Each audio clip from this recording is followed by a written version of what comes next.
Those pieces are for the EGR delete. The car is finally booked in around about the 21st of November. It's going in for its EGR delete, remap, and they're going to fit this blanking kit. So I'm going to do a little before and after video, which obviously I'm not now because it's 9 o'clock, pitch black outside.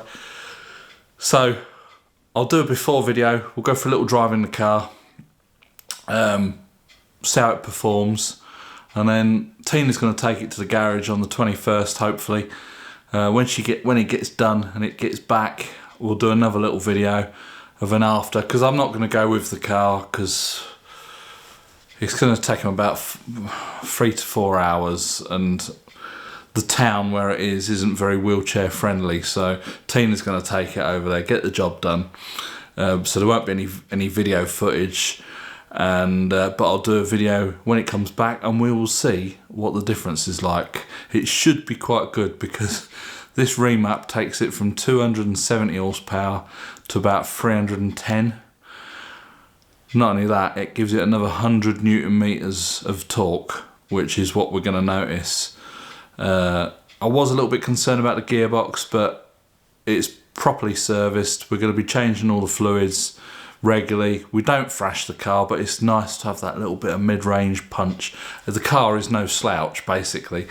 It's quite powerful, about 270 horsepower, but that little bit extra is always quite nice. So we're going to go out. Well, the next bit of clip footage you'll see will be in the car before the work's been done, and we'll see how it goes. So we're back outside, glorious sunshine. It is only about 5 or 6 degrees Celsius. Don't know what that is for all you Americans out there. I'll put a thing across the bottom just because I'm good like that. Tina's just checked the oil in the car. I think that's the first time we've checked it since May. No, we have checked it. Have we? Yeah. Why did you not know what the dipstick looked like then? Well, how many dipsticks have I seen in my life? None as wacky as that. Anyway, we've checked the oil. Tina's been out shopping this morning, so the car's already warm. I'm going to go for a little bit of a bez up the road, and just so you can experience what the TDV8 is like in standard trim. Part 2 of this video will be when the EGR valves have been blanked off, deleted from the ECU, and the remap's been done. Now, as I said previously, the remap takes its 310 horsepower and it boosts the torque to 700 Newton meters. I don't know what that is in foot-pounds for all you Americans. Yeah, let's get in here and go and have a look. I think that's it. Let's hit the road.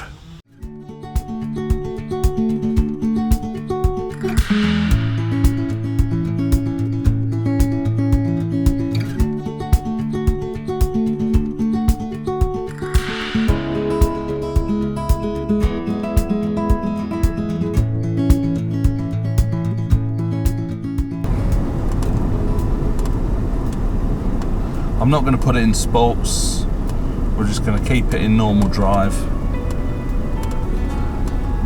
Slow down to about 30 mile an hour and put my foot down.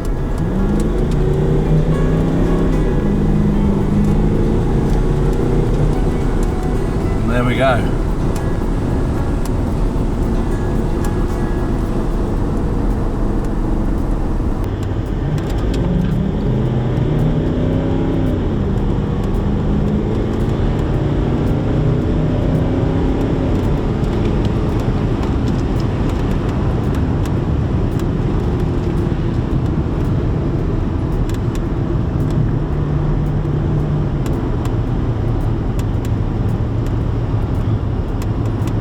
So sitting at the speed limit, you know, you feel you need to overtake something, just get on a straight bit of road.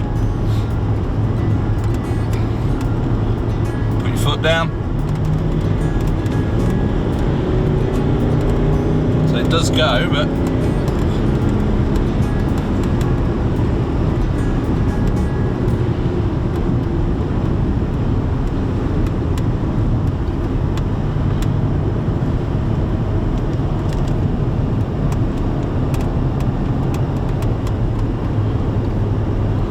you go, we're up to the speed limit. It's doing 1500 RPM. I don't know what difference it's going to be when the remap and the EGR valve's been done. That'll be in part 2. So that is how a standard Range Rover TDV8 performs. You know, they're quite nippy for what they are. You know, weighs 2.5 tonne, whatever it is. First day it's going in for the remap EGR valve delete, and they're going to blank the EGR valves as well.